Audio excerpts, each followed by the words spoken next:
Bienvenue à tous. Alors pour ce tuto, je vais faire une brève présentation du contrôleur HP Van SDN. Donc déjà pour le concept, on sait tous que tout le monde en parle dernièrement, que une technologie permettra de remplacer la technologie traditionnelle des configurations des routeurs, des switches, et que ça sera remplacé par le software defined networking, que le concept grosso modo consiste à pouvoir programmer le réseau à travers des API. Donc pour le contrôleur HP Van SDN, parmi ses prérequis, c'est une machine Ubuntu version 12.04, donc avec minimum 8 Go de RAM, 60 de stockage. Alors déjà, donc je vais pas trop expliquer l'installation, il y a plusieurs guides qui pourront vous montrer comment installer le contrôleur. Donc ici, juste je vais me permettre de regarder à travers une commande que le contrôleur est bien installé.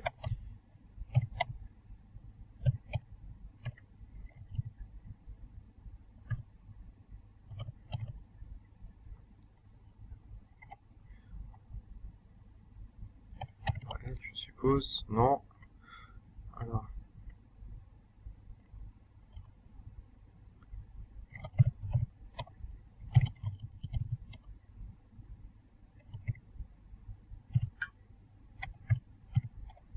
dpkg-l hp sdn ictl. Voilà. Donc les deux i confirment que l'installation s'est bien passée. La version c'est 2.5.20, etc. Donc la description est ici. Maintenant on va regarder un peu l'état de nos services. Donc le premier service à vérifier c'est le SDNA. Status. Donc SDNA ce sont les fonctionnalités, les services d'administration. Donc il fonctionne à travers le PID 10409 et pour le service SDNC qui concerne le contrôleur qui fonctionne aussi à travers le PID 10538. Parfait. Donc pour pouvoir y accéder, donc maintenant que tout est installé et configuré, on peut y accéder à travers le navigateur. Donc, il faudra tout simplement noter l'adresse IP et depuis une machine client,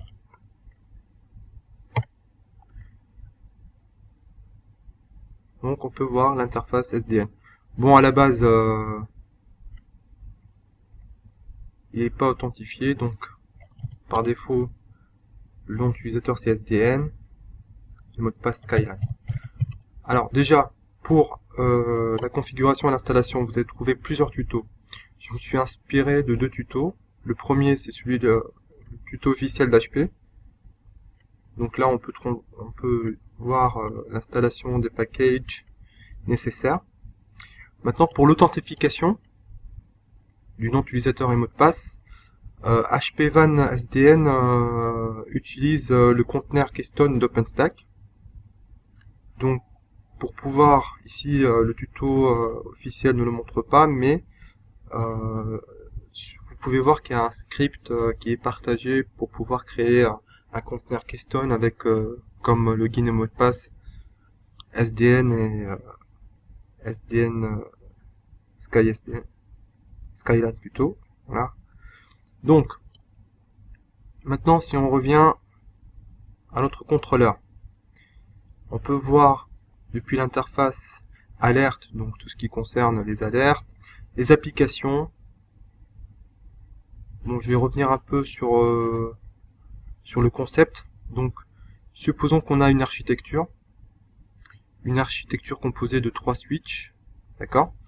Donc les trois sont directement connectés au contrôleur, à notre serveur. Celui-là.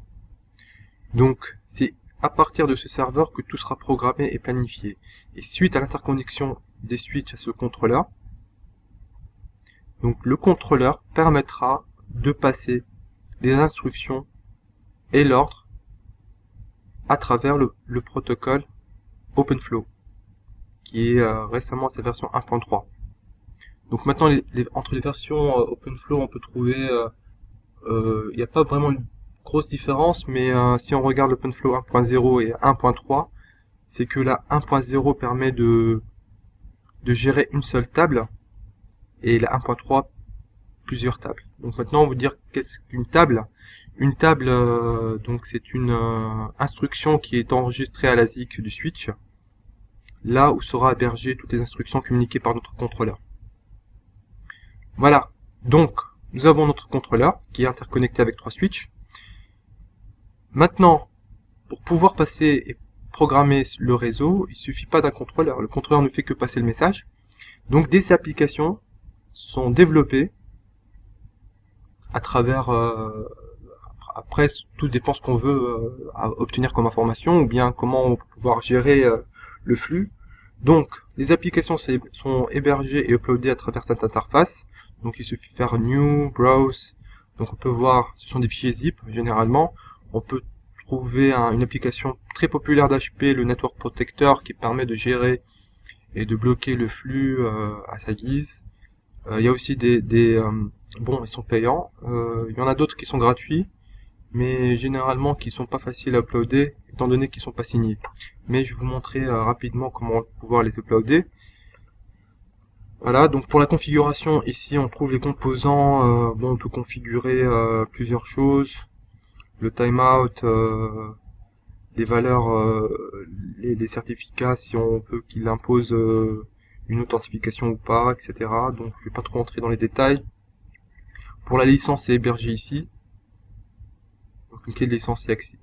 Pour les licences, alors n'oubliez pas, si vous installez une licence sur une machine et que un jour vous supprimez cette machine, la clé elle sera inutilisable. Donc vous êtes obligé d'avant de supprimer ou bien de migrer votre VM vers une autre, vous êtes obligé de désactiver. Il va vous générer un nouveau numéro et c'est grâce à ce numéro que vous allez récupérer une nouvelle licence. Sinon, il n'y a pas d'autre moyen de récupérer la licence à moins que de contacter le support. Team, support log, donc des logs. Voilà, donc ces trois-là, on va les regarder juste après. C'est ici que tout se joue. Donc, pour cela, je vais utiliser Mininet, un émulateur de création de topologie réseau. Donc, je me connecte à mon contrôleur.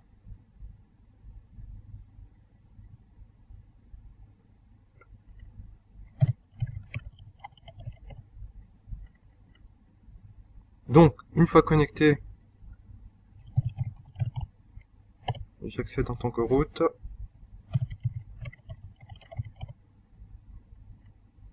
Voilà, parfait. Donc, pour créer notre... Bon, Mininet est déjà installé. Pour créer notre topologie, il suffit de taper la commande. Bon, parmi les best practices du Mininet, il faudra supprimer ce qui est en mémoire tampon.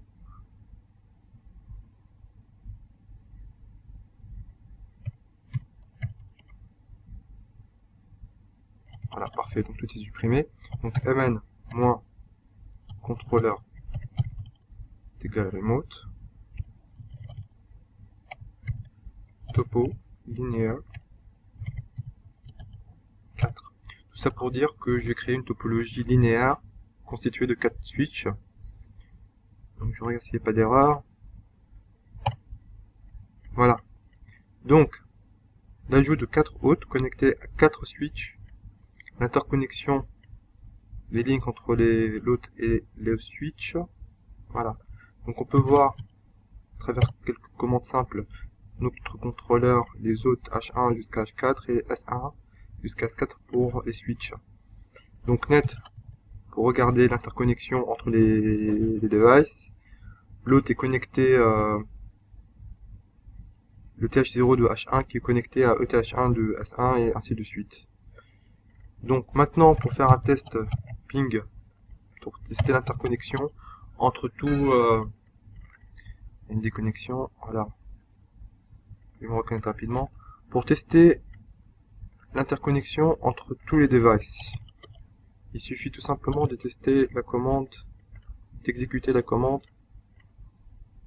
ping all. Alors, rapidement. Donc, on va effectuer un ping all pour pouvoir vérifier la connectivité entre tous nos périphériques, les 3 switches, bon, généralement, notamment. Donc, il y a 0 dropped, 12 received. Maintenant, si on passe vers notre contrôleur, on passe sur OpenFlow topologie. Donc, on peut détecter, remarquer plutôt que le contrôleur a pu détecter notre topologie physique à travers le protocole OpenFlow, qui est ici. Donc, un petit N pour voir les adresses IP, un P pour voir les ports. Donc, selon notre architecture Mininet, on a 4 switches, là où chaque hôte est connecté. Donc, pour avoir plus de détails, de visibilité, on passe sur OpenFlow Monitor. Donc, on peut voir le data path ID de chaque switch, la version d'OpenFlow, pour notre cas qui est 1.0.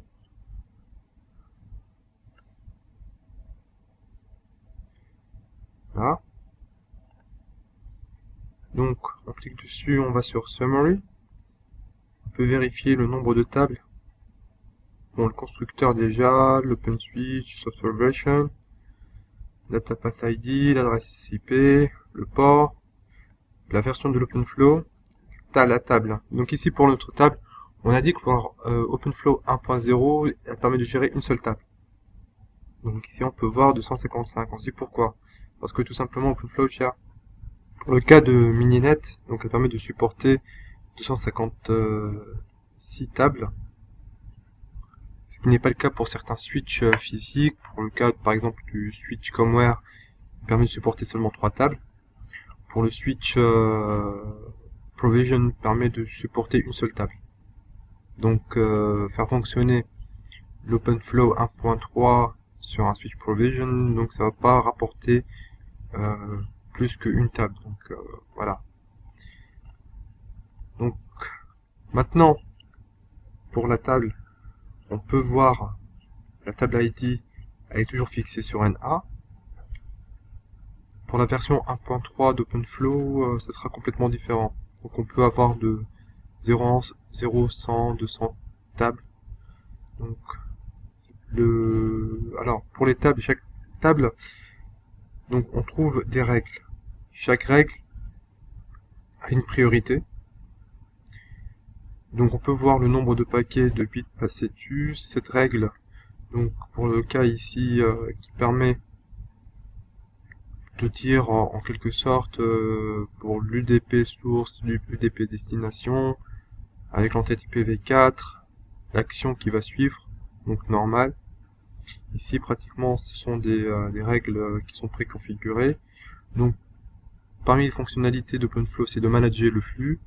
Pour pouvoir les manager, on doit bloquer des ports, soit faire rerouter ou rediriger le flux d'un switch vers un autre selon notre préférence. Voilà, donc sur port, on peut voir les ports actifs pour le switch. Pour le cas du switch 1, on a le port 1 qui est lié à l'ETH1 et le port 2, l'ETH2, que tous les deux sont en mode écoute.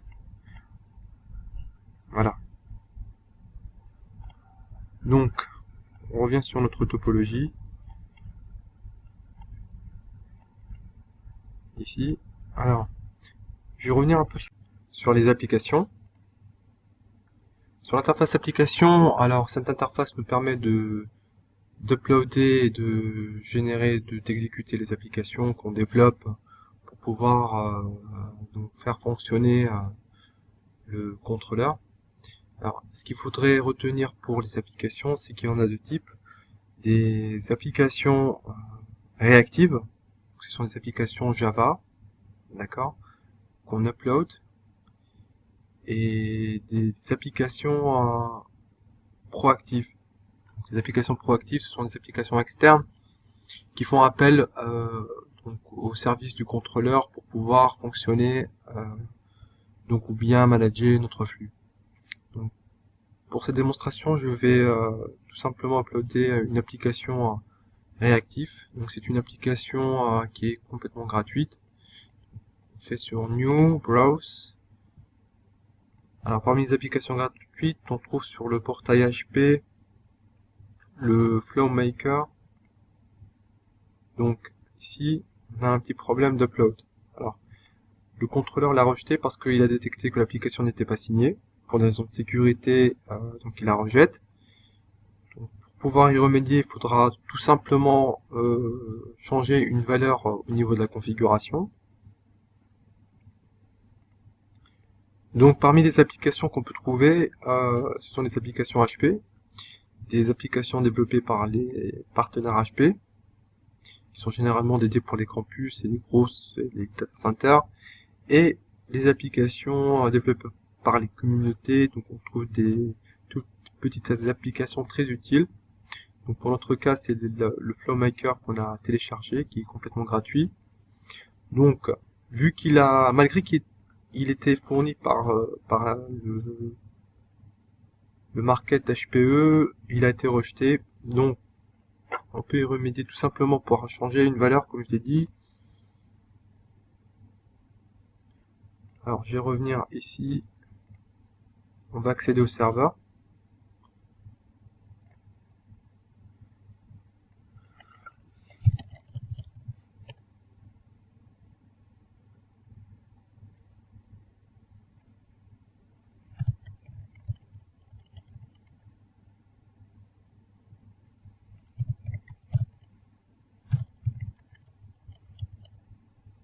Voilà, on accède au répertoire concerné.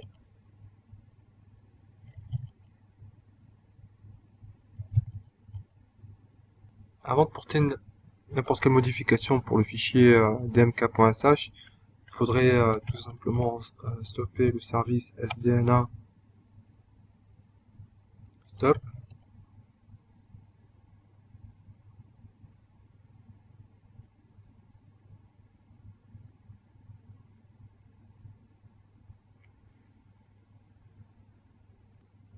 Voilà, donc maintenant que le service est stoppé, on accède à notre fichier.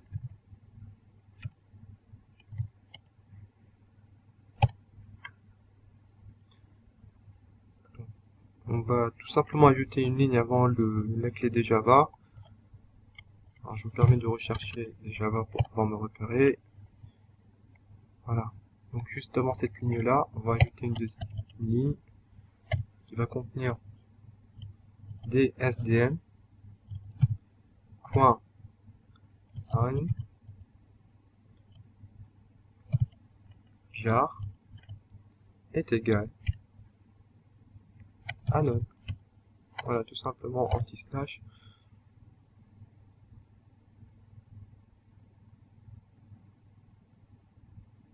Donc cette ligne là, on va la supprimer.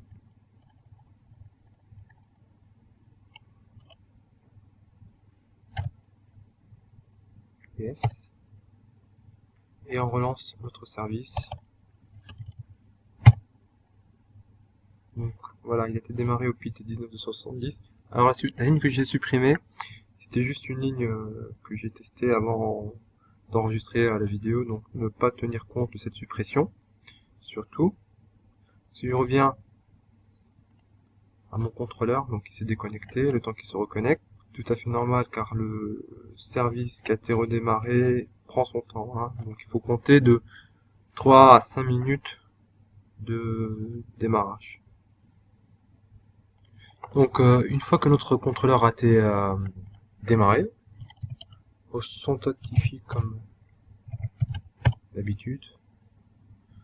Voilà, je vérifie que ma topologie est toujours là, donc elle y est. Donc, si on revient pour les applications, on va ajouter une nouvelle application. Donc, comme évoqué, c'est le FlowMaker qu'on va ajouter. Upload. Voilà, donc maintenant, il a été uploadé avec succès. Deploy pour déploiement de l'application au contrôleur. Maintenant que l'application a été bien uploadée, il suffit tout simplement d'actualiser le contrôleur pour voir apparaître l'application, donc FlowMaker. Donc la topologie est toujours existante. Donc pour FlowMaker, il a détecté les 4 switches. Donc pour pouvoir manager gérer le flux de notre architecture, de notre topologie. Il suffit tout simplement d'accéder au switch. Ici, on va revoir automatiquement les règles qui ont été définies par le contrôleur. Donc il y a un échange des HCP ici entre le port 68 et 67. Donc maintenant, pour pouvoir ajouter des règles, donc il suffit de cliquer sur Add, définir la priorité. Donc on peut définir selon l'adresse IP, l'adresse MAC, le VLAN ID, le type de protocole qu'on souhaite gérer. Voilà, donc le type ARP, etc. Donc l'action soit un output ou un flux normal. Donc plusieurs actions qui peuvent être définies selon le besoin de l'architecture. Voilà. Donc pour conclure cette vidéo, je tiens tout simplement à surtout souligner qu'il faut faire une différence entre l'SDN et les réseaux overlay, et qu'il y a une très grande différence entre ce que peut offrir les solutions de virtualisation réseau aujourd'hui. Donc, il y a une certaine confusion sur Internet pour les fonctionnalités NSX, HPVAN, etc. Aussi pour tout ce qui est NFV, SDN. Donc des documentations bien précises. Donc essayez juste de vérifier les sources, malgré que certaines sources officielles malheureusement nous induisent en erreur.